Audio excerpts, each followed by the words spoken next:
আসসালামু আলাইকুম ওরহমতুল্লাহি ওবরাকাতু। সুপ্রিয় দেশবাসী, মানসিক বিকারগ্রস্ত আমির হামজা গতকাল ২১শে টেলিভিশনের সাক্ষাৎকারে সে বলেছেন, মানবতার মুক্তির দিশারি হুজুরপুর নূর সাল্লাল্লাহু আলাইহি ওয়াসাল্লাম তিনি নাকি কোনো উপকার করতে পারবে না। মানুষ তো ভরসা করবে শুধুমাত্র আল্লাহর উপরে, এমনকি রসুল্লাহ আমার কোনো উপকার করতে পারে না। নাউজুবিল্লাহ। অথচ আমরা জানি আল্লাহ পাক রব্বুল আলামিন কোরআনুল কারীমের মধ্যে বলেছেন, ওয়ালাউ আন্নাহুম ইয যালামু আনফুসাহুম জাউকা ফাস্তাগফিরুল্লাহা ওয়াস্তাগফারা লাহুমুর রাসূলু লাওয়াজাদুল্লাহা তাওয়াবার রহিমা। আল্লাহ পাক রব্বুল আলামিন কোরআনে বলেছেন, যদি কেউ নিজেদের উপরে জুলুম করে, তারা যদি হে রাসূল, তারা যদি আপনার কাছে এসে আল্লাহর কাছে তওবা করে ক্ষমা চায়, আর আপনি রাসূল যদি তাদের জন্য সুপারিশ করেন, ক্ষমা প্রার্থনা করেন, অবশ্যই আল্লাহ পাক রব্বুল আলামিনকে রহমানুর রাহিম হিসেবে পেত। তো সুতরাং রাসূল করিম সাল্লাল্লাহু আলাইহি ওয়াসাল্লাম যদি কাহারোর জন্য ক্ষমা প্রার্থনা করেন আর আল্লাহ যদি সেটা কবুল করেন, এটা কি উম্মতের জন্য উপকার নয়?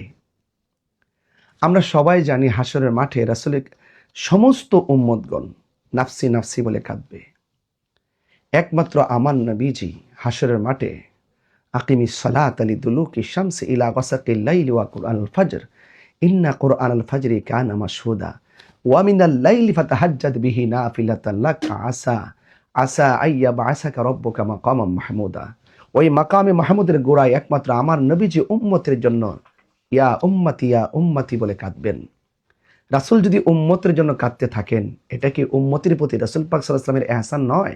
বুখারী শরীফ ২য় খণ্ড কিতাবুল আম্বিয়ার মধ্যে উল্লেখ আছে, যখন রাসূল করিম সাল্লাল্লাহু আলাইহি ওয়াসাল্লাম হাসরের মাঠে সেজদায় পড়ে থাকবেন, রাসূল যখন উম্মতি বলে কাঁদবেন, তখন আল্লাহ পাক রব্বুল আলামিন বলবেন, হে নবীজি, আপনি মাথা মোবারক উত্তোলন করুন, এরফা রাসাকা, আপনার মাথা মোবারক তুলুন, ওয়াসাল তুতা, আপনি আমার কাছে চান, আমি আপনার চাওয়াকে পূর্ণ করব। আপনি আমার কাছে যার জন্য সুপারিশ করবেন, আমি আপনার সুপারিশ কবুল করব। রাসূল যদি হাসরের মাঠে আল্লাহর পক্ষ থেকে সুপারিশের অনুমতি পান, আর রাসূল যদি উম্মতের জন্য সুপারিশ করেন, এটা কি উম্মতের জন্য উপকার নয়? অথচ রাসূল করিম সাল্লাল্লাহু আলাইহি ওয়াসাল্লাম বলেছেন, শাফাআতি লি আহলিল কাবাইর মিন উম্মতি, যারা কবিরা গুনাহগার হবে আল্লাহ পাকের আদালতে তারা কবিরা গুনাহগার হিসাবে সাব্যস্ত হবে, অপরাধী হবে, আসামি হবে।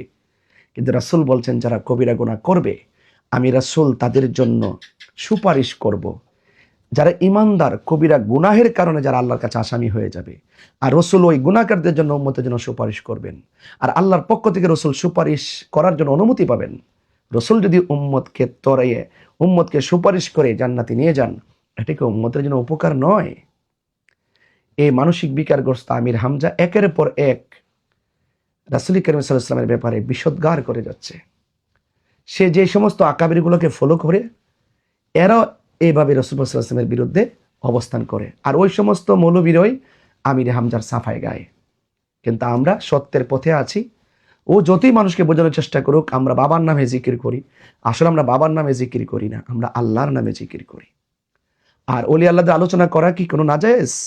জিক্রুল আম্বিয়াই ইবাদাতুন ওয়া জিক্রুস সালিহিনা কাফারা। নবী রাসূলদের আলোচনা করা হলো ইবাদত, আর আউলিয়া কিরামদের আলোচনা করা হলো গুনার কাফারা। তাহলে আমরা যখন ওলি আল্লাহর পক্ষে কথা বলি, তখন তারা মানুষদেরকে মিসগাইড করে, আমরা নাকি ওলি আল্লাহদের মাজারে গিয়ে নাকি সেজদা করি, মাজারে গিয়ে নাকি বাবার নামে জিকির করি। আসলে মানসিক বিকারগ্রস্ত আমির হামজা, তুমি যতই নিজেকে খুব আলেম হিসেবে জাহির করতে চেষ্টা করো, মানুষ কিন্তু তোমাকে রাশমিকা মানদানা খ্যাত হিসেবেই জানে। তোমার এক এক সময় এক একটা ডেলিভারি তুমি কেন দেও, আমাদের নামগুলো কেন তুমি উল্লেখ করো? তুমি তো আমার থেকে 5 বছরের ছোট। একটা সিনিয়রদের ব্যাপারে কথা বলতে সাবধানে কথা বইলো। তোমাকে এখন অনেক কিছু জানতে হবে। ইউনিভার্সিটিতে পড়লে জ্ঞানী হওয়া যায় না, কেবল পাশ করলেই জ্ঞানী হওয়া যায় না। সেই জ্ঞানের পরিধির মাপকাঠি হলো যদি তুমি সঠিক জ্ঞান অর্জন করতে পারো। তুমি তো শুধুমাত্র